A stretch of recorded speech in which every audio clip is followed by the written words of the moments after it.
Hello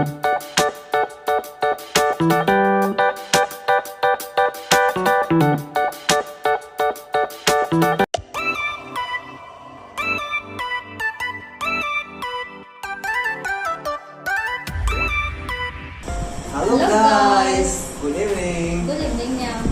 Welcome back. Kasi di ako'y may taying isang may thong eh. Sogi thong ba? Sogi thong ba? May bora, mayang ton, nadagi, kay, natin, Amen.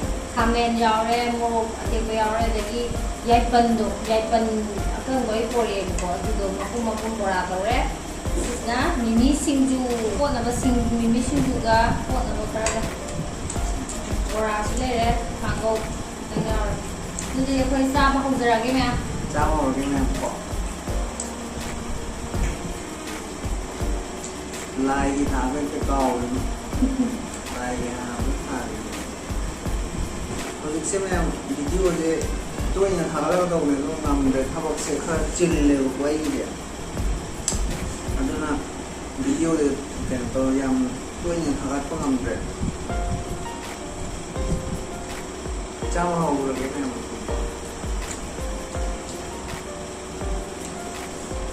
Không biết vậy. Con mình thì không biết, không phải đâu rồi. Bảo á, mà hiện vụ cái ra thì công an để mà không được. Sao thì sao chỉ nào xem nào cái xem cái first.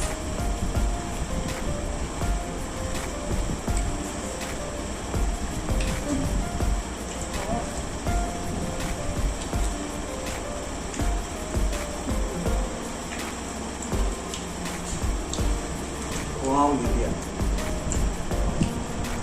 Chúng ta có một người rồi. Rồi đấy coi. Quay một sự mi ông đã được một bản sơ tàu yếu. Xem xin chú. Bill là lúc tiền đến tông giờ kép. Hay đi cái nó chỉ parcel thì giảm quá này mà quay mà thì phụ nó lột tông lên.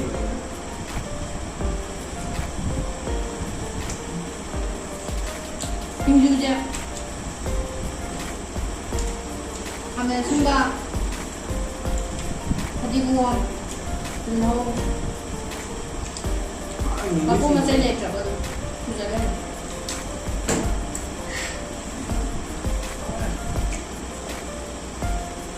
Mimi singju là setup yang ada. Mimi singju auto block.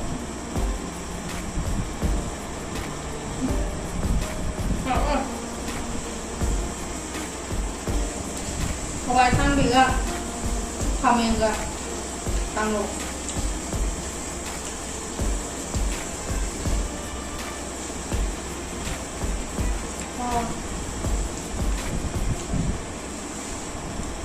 Mayang tonnya, jahitannya, ini kami.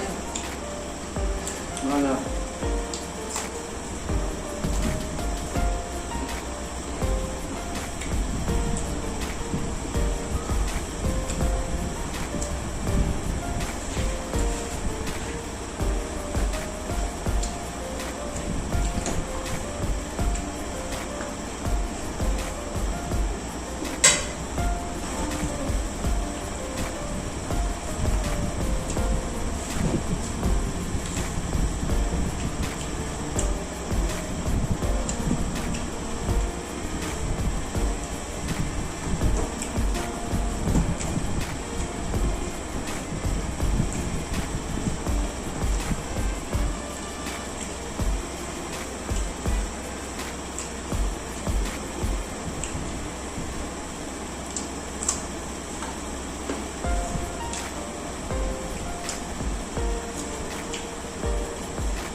ꯌꯥꯏꯄꯟꯗꯣ ꯁꯤꯅ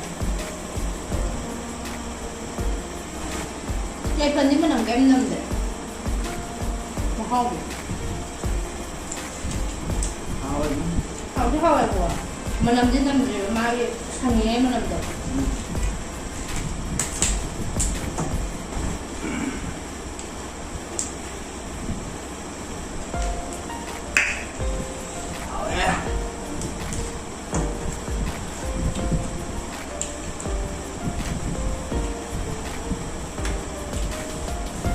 ꯊꯕꯛꯀ ꯋꯥꯅ ꯍꯜꯂꯒ ꯑꯗꯨꯃꯥꯏꯅ ꯆꯥꯕ ꯐꯪꯉꯗꯤ ꯑꯋꯥꯕ ꯂꯣꯏ ꯀꯥꯎꯔꯦ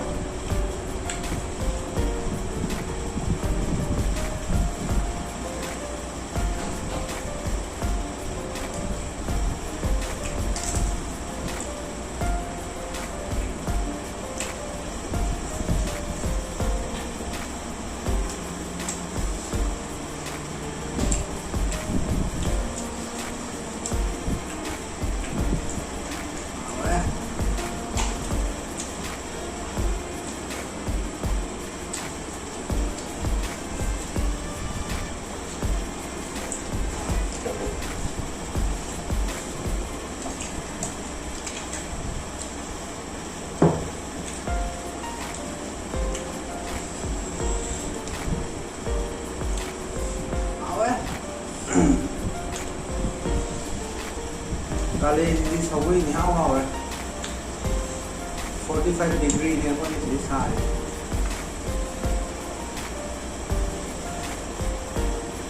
39, 38ꯗ ꯁꯥꯕ ꯅꯨꯃꯤꯠꯁꯦ ꯍꯔꯥꯎꯔꯕ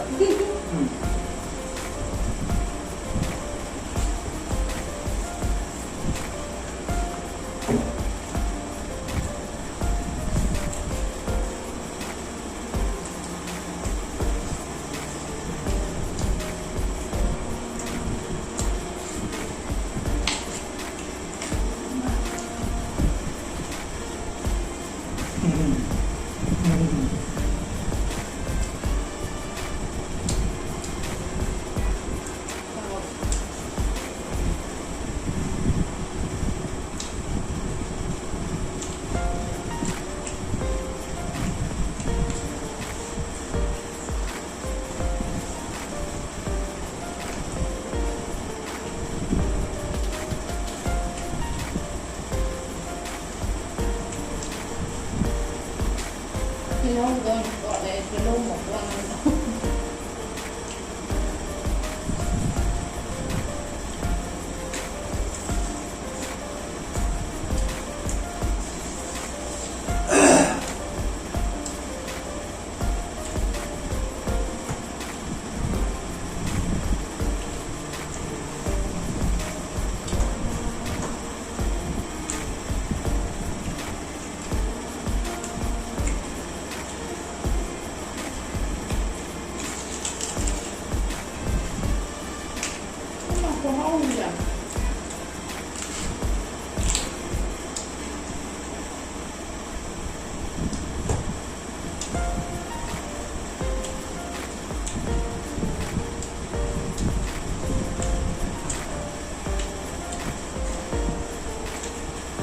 Dia nunggu hasilnya jalan dia masih mau.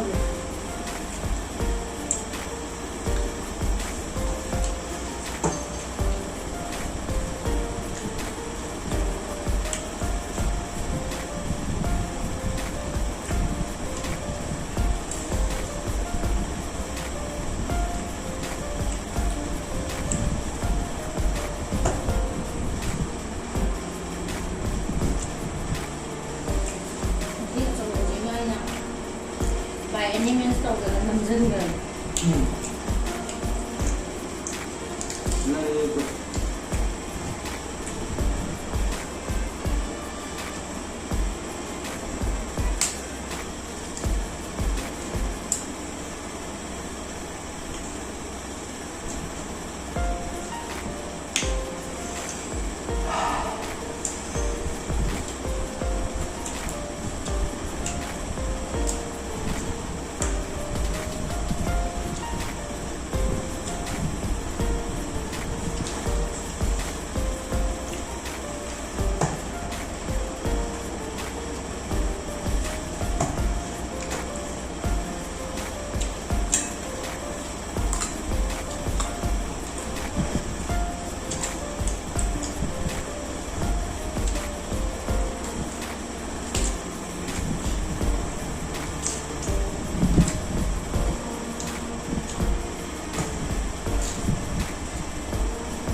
Anh hỏi này thôi được.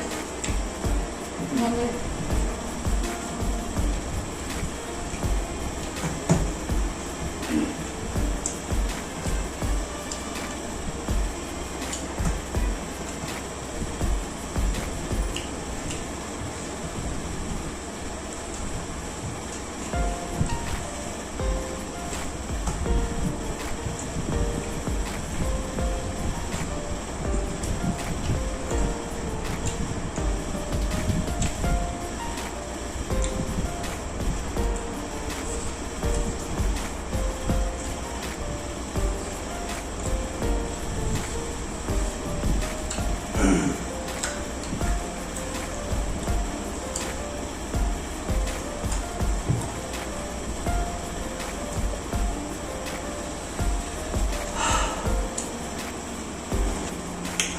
तो मैं हमारे की वीडियो जैसा है लोग शेयर करके Kasi di sit-sit na lang. मौके अनुसार मिमी सिंधु ने बको Yung ising ko okay. तो Pasta kan mana? Wala sa hawa. Kogi ko hawa na kasi di. हाँ वे तो मतलब वीडियो दा करी सेवन करी वीडियो पाम है तो मैं अपना कमेंट है भी रमो अतुगा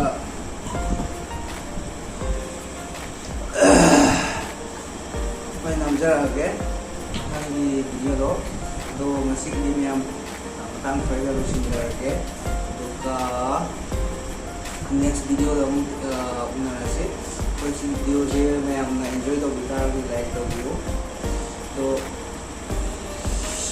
इसी वीडियो से जाके Bye bye.